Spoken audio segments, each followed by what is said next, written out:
Galeria Póstuma de Machado de Assis. E não se descreve a consternação que produziu em todo o engenho velho, e, particularmente no coração dos amigos, a morte de Joaquim Fidelis. Nada mais inesperado. Era robusto, tinha saúde de ferro, e ainda na véspera fora a um baile, onde todos o viram conversando e alegre. Chegou a dançar, a pedido de uma sexagenária, viúva de um amigo dele, que lhe tomou do braço, e lhe disse: venha cá, vamos mostrar a estes criançolas como é que os velhos são capazes de desbancar tudo. Joaquim Fidelis protestou sorrindo, mas obedeceu e dançou. Eram 2 horas. Quando saiu, embrulhando os seus 60 anos numa capa grossa, estávamos em junho de 1879, metendo a calva na carapuça, acendendo um charuto, e entrando lepidamente no carro. No carro é possível que cochilasse, mas, em casa, malgrado a hora e o grande peso das pálpebras, ainda foi à secretária, abriu uma gaveta, tirou um de muitos folhetos manuscritos, e escreveu durante 3 ou 4 minutos umas 10 ou 11 linhas. As últimas palavras eram estas: em suma, baile chinfrim, uma velha gaiteira obrigou-me a dançar uma quadrilha, à porta um crioulo pediu-me as festas. Chinfrim. Guardou o folheto, despiu-se, meteu-se na cama, dormiu e morreu. Sim, a notícia consternou a todo o bairro. Tão amado que ele era, com os modos bonitos que tinha, sabendo conversar com toda a gente, instruído com os instruídos, ignorante com os ignorantes, rapaz com os rapazes, e até moça com as moças. E depois, muito serviçal, pronto a escrever cartas, a falar a amigos, a consertar brigas, a emprestar dinheiro. Em casa dele reuniam-se à noite alguns íntimos da vizinhança, e às vezes de outros bairros, jogavam o voltarete ou o vista, falavam de política. Joaquim Fidelis tinha sido deputado até a dissolução da Câmara pelo Marquês de Olinda, em 1863. Não conseguindo ser reeleito, abandonou a vida pública. Era conservador, nome que há muito custo admitiu, por lhe parecer galicismo político. Saquarema é o que ele gostava de ser chamado. Mas abriu mão de tudo, parece até que nos últimos tempos desligou-se do próprio partido, e afinal da mesma opinião. Há razões para crer que, de certa data em diante, foi um profundo cético, e nada mais. Era rico e letrado. Formara-se em direito no ano de 1842. Agora não fazia nada e lia muito. Não tinha mulheres em casa. Viúvo desde a primeira invasão da febre amarela.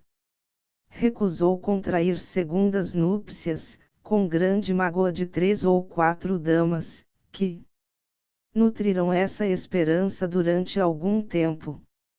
Uma delas chegou a prorrogar perfidamente os seus belos cachos de 1845 até meados do segundo neto. Outra, mais moça e também viúva, pensou retê-lo com algumas concessões, tão generosas quão irreparáveis. Minha querida Leocádia, dizia ele nas ocasiões em que ela insinuava a solução conjugal, por que não continuaremos assim mesmo? O mistério é o encanto da vida. Morava com um sobrinho, o Benjamim, filho de uma irmã, órfão desde tenra idade.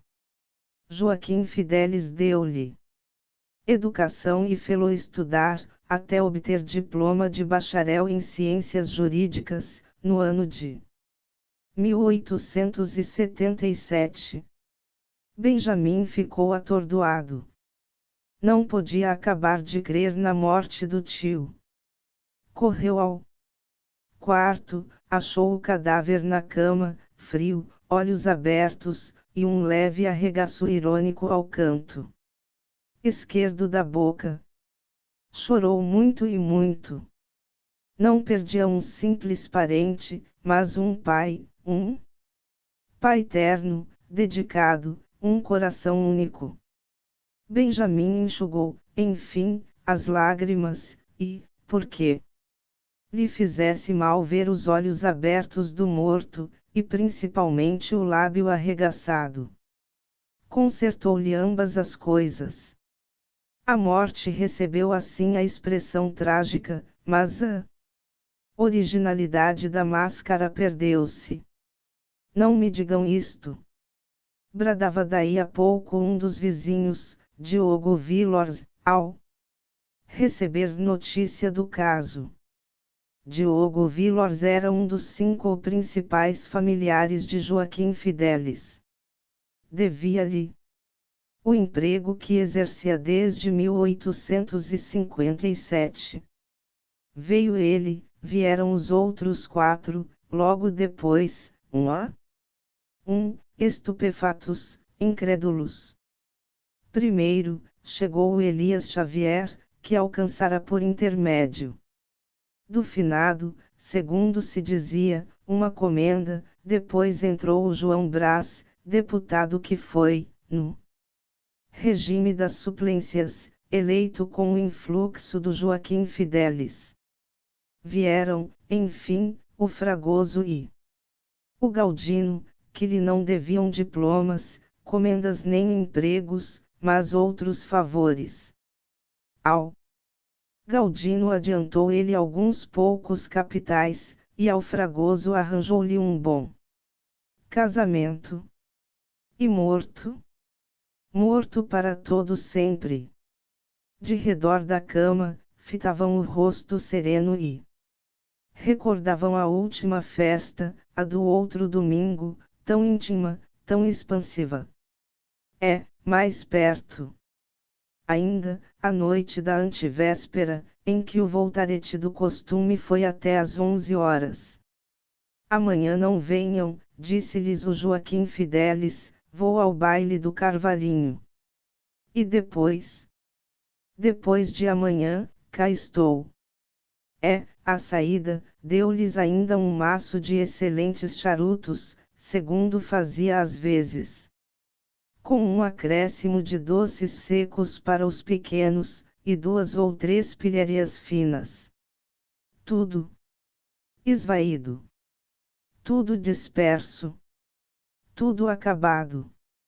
Ao enterro acudiram muitas pessoas gradas, 2 senadores, um ex-ministro. Titulares, capitalistas, advogados, comerciantes, médicos, mas as argolas do caixão foram seguras pelos 5 familiares e o Benjamim. Nenhum deles quis ceder a ninguém esse último obséquio, considerando que era um dever cordial e intransferível. O adeus do cemitério foi proferido pelo João Brás, um adeus tocante, com algum excesso de estilo para um caso tão urgente, mas, enfim, desculpável. Deitada a pá de terra, cada um se foi arredando da cova, menos os 6, que assistiram ao trabalho posterior e indiferente dos coveiros. Não arredaram pé antes de ver cheia a cova até acima, e depositadas sobre ela as coroas fúnebres. Segunda. A missa do 7º dia reuniu-os na igreja. Acabada a missa, os 5 amigos acompanharam à casa o sobrinho do morto.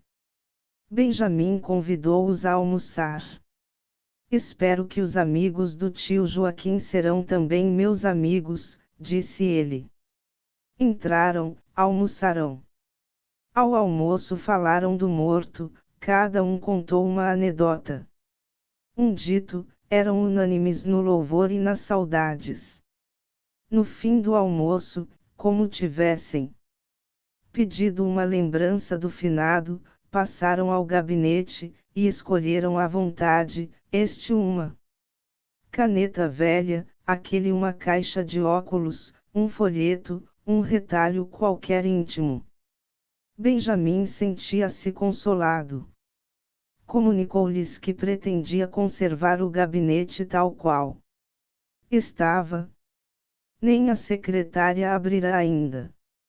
Abriu-a então, e, com eles, inventariou o conteúdo de algumas gavetas.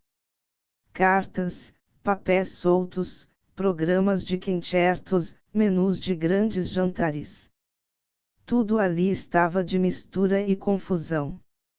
Entre outras coisas acharam alguns cadernos manuscritos, numerados e datados. Um diário. Disse Benjamin. Com efeito, era um diário das impressões do finado, espécie de memórias secretas. Confidências do homem a si mesmo. Grande foi a comoção dos amigos, lê-lo era ainda conversá-lo.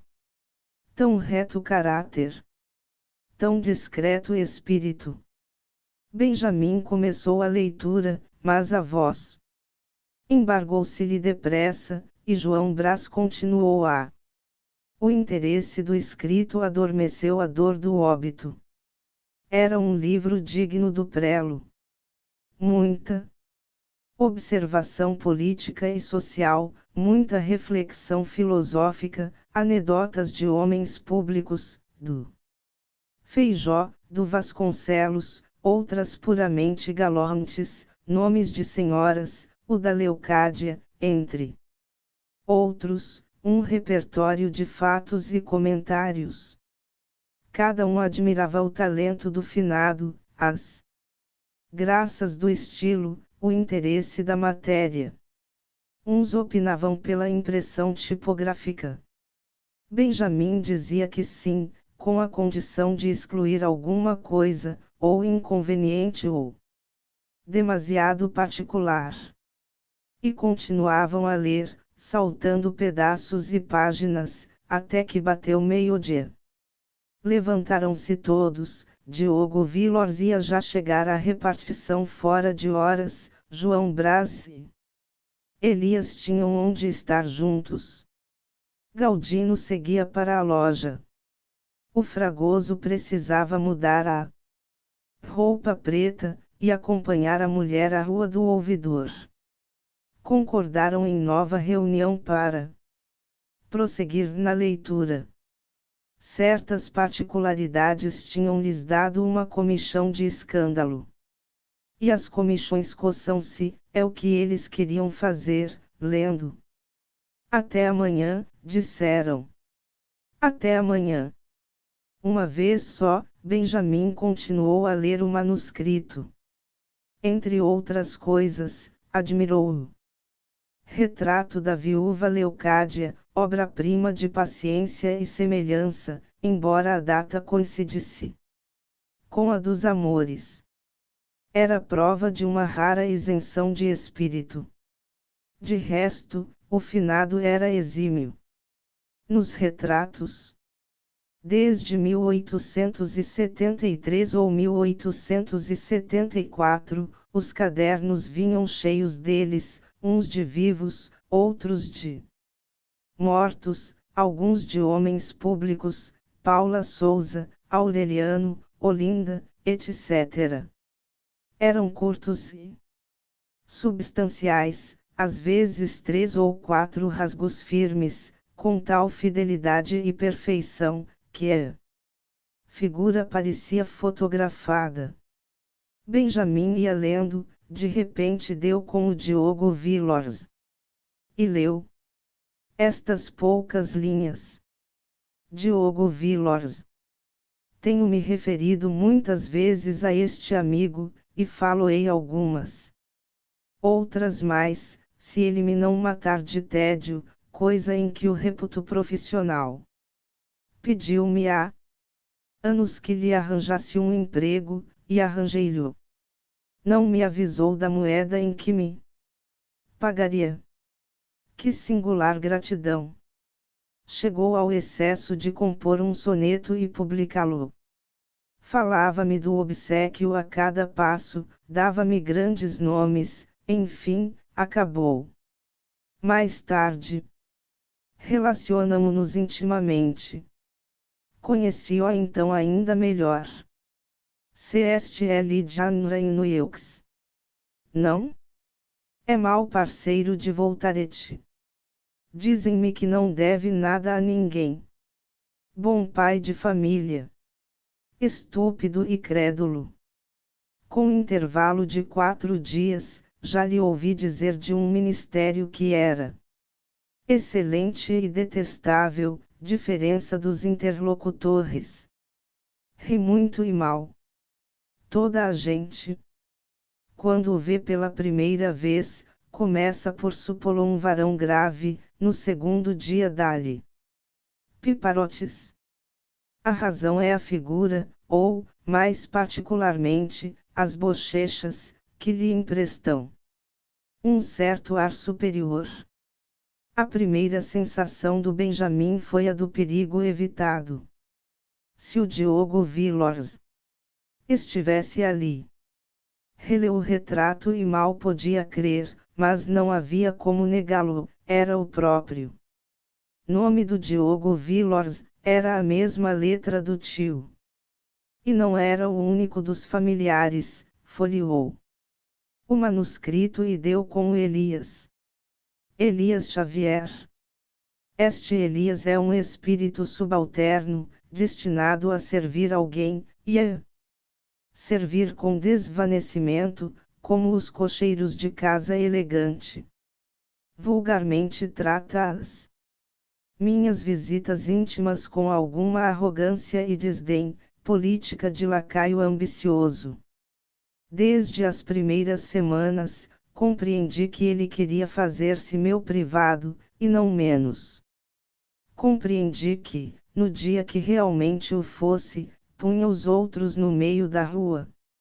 Há ocasiões em que me chama a um vão da janela para falar-me secretamente do sol e da chuva. O fim, claro, é incutir nos outros a suspeita de que há entre nós coisas particulares, e alcança isso mesmo, porque todos lhe rasgam muitas cortesias. É inteligente, risonho e fino. Conversa muito bem. Não conheço compreensão mais rápida. Não é poltrão nem maldizente. Só fala mal de alguém, por interesse, faltando-lhe interesse, cala-se, e a maledicência legítima é gratuita, dedicado e insinuante. Não tem ideias, é verdade, mas há esta grande diferença. Entre ele e o Diogo Villors, o Diogo repete pronta e boçalmente as que ouve, ao passo que o Elias sabe fazê-las suas e plantá-las oportunamente na conversação. Um caso de 1865 caracteriza bem a astúcia deste homem. Tendo dado alguns libartos para a guerra do Paraguai, ia receber uma comenda. Não precisava de mim, mas veio pedir a minha intercessão, 2 ou 3 vezes, com um ar consternado e súplice. Falei ao ministro, que me disse: o Elias já sabe que o decreto está lavrado, falta só a assinatura do imperador. Compreendi então que era um estratagema para poder confessar-me essa obrigação. Bom parceiro de Voltarete, um pouco brigão, mas entendido. Ora, o tio Joaquim!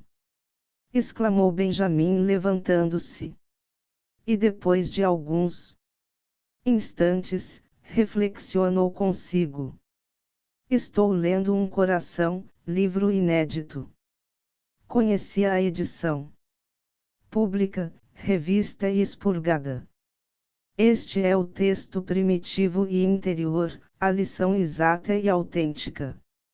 Mas quem imaginaria nunca? Ora, o tio Joaquim. Tornando a sentar-se, releu também o retrato do Elias, com vagar, meditando as feições. Posto lhe faltasse observação, para avaliar a verdade do escrito, achou que em muitas partes, ao menos, o retrato era semelhante.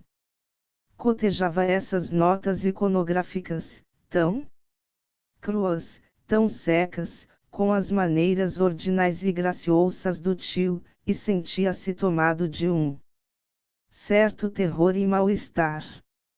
Ele, por exemplo, que teria dito dele o finado.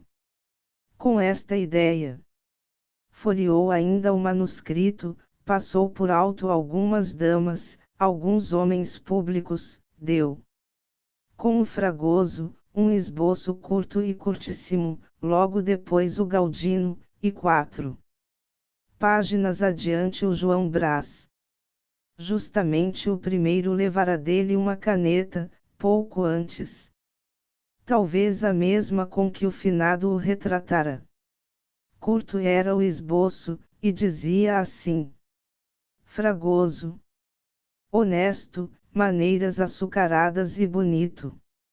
Não me custou casá-lo, vive muito bem com a mulher. Sei que me tem uma extraordinária adoração, quase tanta como a si mesmo. Conversação vulgar, polida e xoxa. Galdino Madeira. O melhor coração do mundo e um caráter sem mácula, mas as qualidades do espírito destroem as outras. Emprestei-lhe algum dinheiro, por motivo da família, e porque me não fazia falta. Há no cérebro dele um certo furo, por onde o espírito escorrega e cai no vácuo. Não reflete 3 minutos seguidos. Vive principalmente de imagens, de frases translatas. Os dentes da calúnia e outras expressões, surradas como colchões de hospedaria, são os seus encantos. Mortifica-se facilmente no jogo, e, uma vez mortificado, faz timbre em perder, e em mostrar que é de propósito. Não despede os maus caixeiros. Se não tivesse guarda-livros, é duvidoso que somasse os quebrados. Um subdelegado, meu amigo, que lhe deveu algum dinheiro, durante 2 anos, dizia-me com muita graça, que o Galdino, quando o via na rua, em vez de lhe pedir a dívida, pedia-lhe notícias do ministério. João Brás. Nem tolo nem bronco. Muito atencioso, embora sem maneiras. Não? Pode ver passar um carro de ministro, fica pálido e vira os olhos. Creio que é ambicioso. Mas na idade em que está, sem carreira, a ambição vai se lhe convertendo em inveja. Durante os 2 anos em que serviu de deputado, desempenhou honradamente o cargo.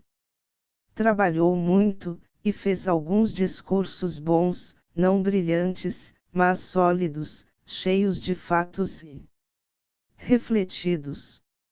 A prova de que lhe ficou um resíduo de ambição, é o ardor com que anda à cata de alguns cargos honoríficos ou proeminentes. Há alguns meses consentiu em ser juiz de uma Irmandade de São José, e segundo me dizem, desempenha o cargo com um zelo exemplar. Creio que é ateu, mas não afirmo. Ri pouco e discretamente. A vida é por aí. severa, mas o caráter tem uma ou duas cordas fraudulentas, a que só faltou a mão do artista. Nas coisas mínimas, mente com facilidade. Benjamin, estupefato, deu enfim consigo mesmo. Este meu sobrinho, dizia o manuscrito, tem 24 anos de idade, um projeto de reforma judiciária, muito cabelo, e ama-me. Eu não o amo menos. Discreto, leal e bom, bom até a credulidade. Tão firme nas afeições como versátil nos pareceres. Superficial, amigo de novidades. Amando no direito o vocabulário e as fórmulas. Quis reler, e não pôde, essas poucas linhas davam-lhe a sensação de um espelho. Levantou-se, foi à janela, mirou a chácara e tornou dentro para contemplar outra vez as suas feições. Contemplou-as, eram poucas, falhas, mas não pareciam caluniosas. Se ali estivesse um público, é provável que a mortificação do rapaz fosse menor, porque é necessidade de dissipar a impressão moral dos outros dar-lhe-ia a força necessária para reagir contra o escrito, mas, a sós, consigo, teve de suportá-lo sem contraste.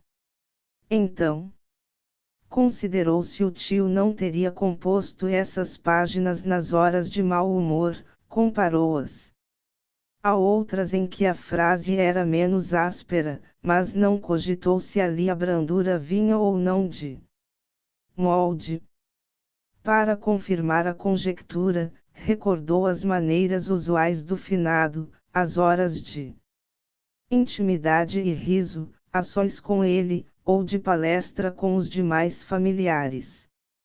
Evocou a figura do tio, com o olhar espirituoso e meigo, e a pilhéria grave, em lugar dessa, tão cândida e simpática, a que lhe apareceu foi a do tio morto, estendido na cama, com os olhos abertos, o lábio arregaçado.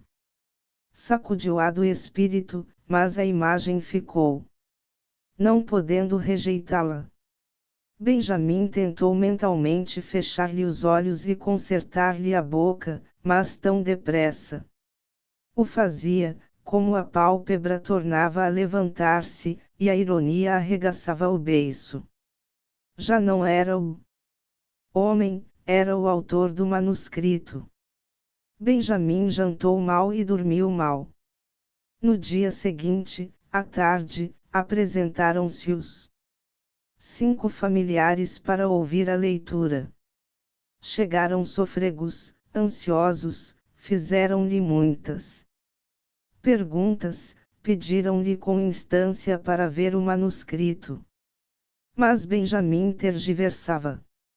Dizia isto e aquilo, inventava pretextos, por mal de pecados, apareceu-lhe na sala, por trás deles, a eterna boca do defunto, e esta circunstância fê-lo ainda mais acanhado. Chegou a mostrar-se frio, para ficar só, e ver se com eles desaparecia a visão. Assim se passaram 30 a 40 minutos. Os 5 olharam enfim uns para os outros, e deliberaram sair. Despediram-se cerimoniosamente, e foram conversando, para suas casas. Que diferença do tio! Que abismo! A herança enfunou-o. Deixá-lo. Ah! Joaquim Fidelis. Ah! Joaquim Fidelis. Galeria Póstuma, de Machado de Assis. Fonte: Assis, Machado de. Volume de Contos. Rio de Janeiro, Garnier, 1884. Texto proveniente de A Biblioteca Virtual do Estudante Brasileiro, a Escola do Futuro da Universidade de São Paulo. Permitido o uso apenas para fins educacionais. Texto base digitalizado por edição eletrônica produzida pela Costa Flose Limitada. Revisão: Sandra Flose / edição, Edson Costa Flose e Nancy Costa. Este material pode ser redistribuído livremente, desde que não seja alterado, e que as informações acima sejam mantidas. Para maiores informações, escreva para. Estamos em busca de patrocinadores e voluntários para nos ajudar a manter este projeto. Se você quer ajudar de alguma forma, mande um e-mail para e saiba como isso é possível.